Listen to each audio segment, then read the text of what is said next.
بسم اللہ الرحمن الرحیم۔ السلام علیکم محترم ناظرین۔ حضور نبی کریم صلی اللہ علیہ وآلہ وسلم نے صحابہ کرام سے فرمایا، میں تمہیں ایک عجیب بات نہ سناؤں؟ انہوں نے عرض کی، آقا صلی اللہ علیہ وآلہ وسلم ضرور کرم فرمائیں۔ حضور صلی اللہ علیہ وآلہ وسلم نے فرمایا، جب فرشتے میرے بیٹے حسین کی ولادت پر مجھے مبارکباد دینے کے لیے آئے تو ان فرشتوں میں سے ایک ایسا بھی فرشتہ تھا جس کے ہاتھ بھی نہیں تھے اور پیر بھی نہیں اور اڑنے والے پر بھی نہیں تھے۔ فرشتے اس کو اپنے کندھوں پر اٹھا کر میرے پاس لائے تھے۔ وہ بھی میری زیارت کرنے اور میرے نواسے کو دیکھنے کے لیے آیا تھا۔ جب میں نے اسے دیکھا تو میں نے اس سے پوچھا، تم نے یہ کیا حالت بنا رکھی ہے؟ تیرے ہاتھ نہیں اور پاؤں بھی نہیں۔ اس نے عرض کی، یا رسول اللہ صلی اللہ علیہ وآلہ وسلم، میری کسی زمانے میں بڑی شان ہوا کرتی تھی۔ مجھے اللہ تعالیٰ نے بڑا مقام اور بڑی عزت عطا فرمائی تھی۔ میں ان فرشتوں میں سے تھا جن کو اللہ کا خاص قرب حاصل ہے، جن کو ملائکۃ المقربین کہا جاتا ہے۔ حضور صلی اللہ علیہ وآلہ وسلم نے فرمایا، اتنا قرب اور اتنی عزت تو یہ زوال کیسے؟ اس نے عرض کی، ایک دن میں 7ویں آسمان پر سے آ رہا تھا کہ اچانک آسمان کا دروازہ کھلا۔ میں نے دروازے میں سے جھانک کر دیکھا تو میں نے 7ویں آسمان سے کھڑے کھڑے زمین کو دیکھ لیا۔ جب میں نے زمین کو دیکھا تو مجھے ایک انسان نظر آیا جس کے ہاتھ بھی نہیں اور پیر بھی نہیں تھے۔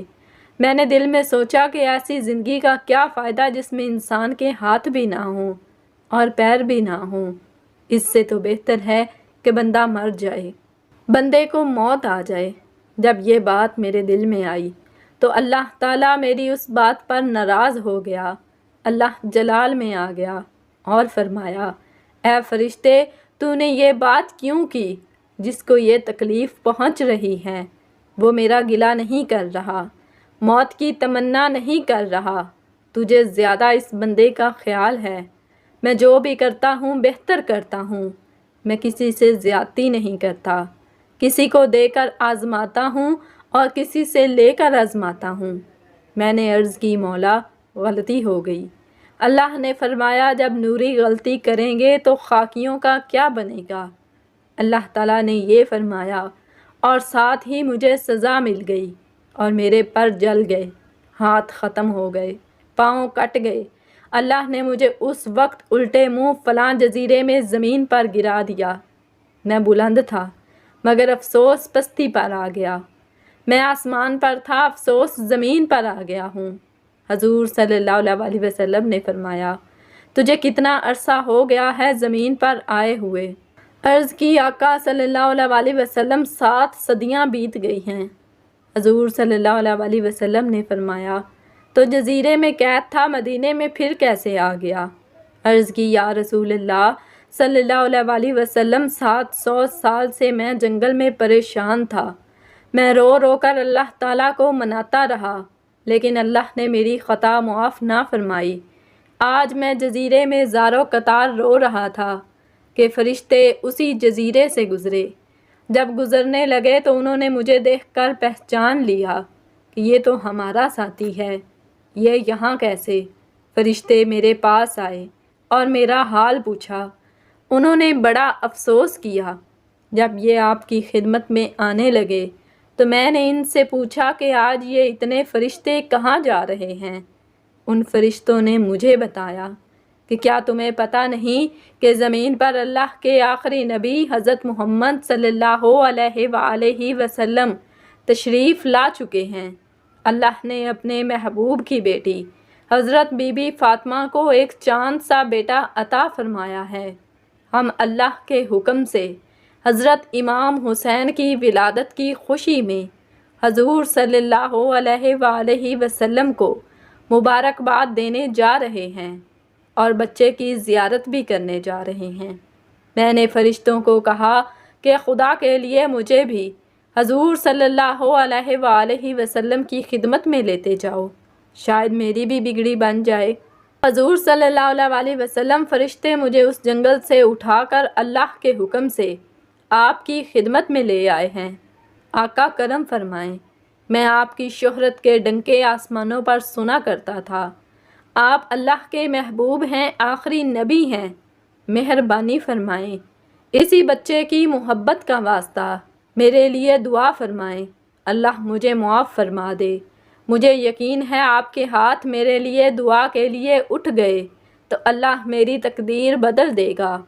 حضور صلی اللہ علیہ وآلہ وسلم فرماتے ہیں کہ میں نے اس فرشتے کی بات سن کر اس کے لیے دعا مانگی، اے خالق کائنات مہربانی فرما، اس کی غلطی معاف فرما، اس کو پہلے جیسی صورت اور صحت عطا فرما اور پہلے والی عزت اور مقام عطا فرما۔ حضور صلی اللہ علیہ وسلم نے ابھی اپنے مقدس ہاتھ اس فرشتے پر پھیرے ہی تھے کہ فرشتوں کے سردار حضرت جبریل علیہ السلام حضور صلی اللہ علیہ وسلم کی بارگاہ میں حاضر ہو گئے۔ درود و سلام کے نذرانے پیش کرنے کے بعد عرض کی، حضور صلی اللہ علیہ وآلہ وسلم، اللہ نے آپ کی دعا اس فرشتے کے حق میں قبول فرما لی ہے، اللہ ابھی اس کو رحمت عطا فرماتا ہے۔ پھر عرض کی، اللہ فرما رہا ہے کہ شہزادہ حسین کے جسم سے جو چادر لگی ہوئی ہے وہ چادر اتار کر فرشتے کے جسم سے لگائیں۔ تاجدار مدینہ صلی اللہ علیہ وسلم نے امام حسین سے چادر اتار کر فرشتے کے جسم سے لگا دی۔ اللہ نے اسی وقت فرشتے کو ہاتھ بھی عطا فرما دیے اور پاؤں بھی عطا فرما دیے اور اڑنے کے لیے پر بھی عطا فرما دیے۔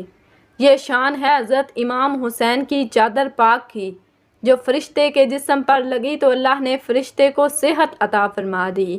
جب حضرت امام حسین کی چادر کی یہ شان ہے تو حسین کے نانا کی کیا شان ہوگی؟ دوستو، کبھی بھی کسی کا مذاق نہیں اڑانا چاہیے، اس میں اللہ کی ناراضگی ہوتی ہے۔ اللہ جس انسان کو جس شکل میں پیدا کرتا ہے اس میں کوئی نہ کوئی حکمت ضرور ہوتی ہے۔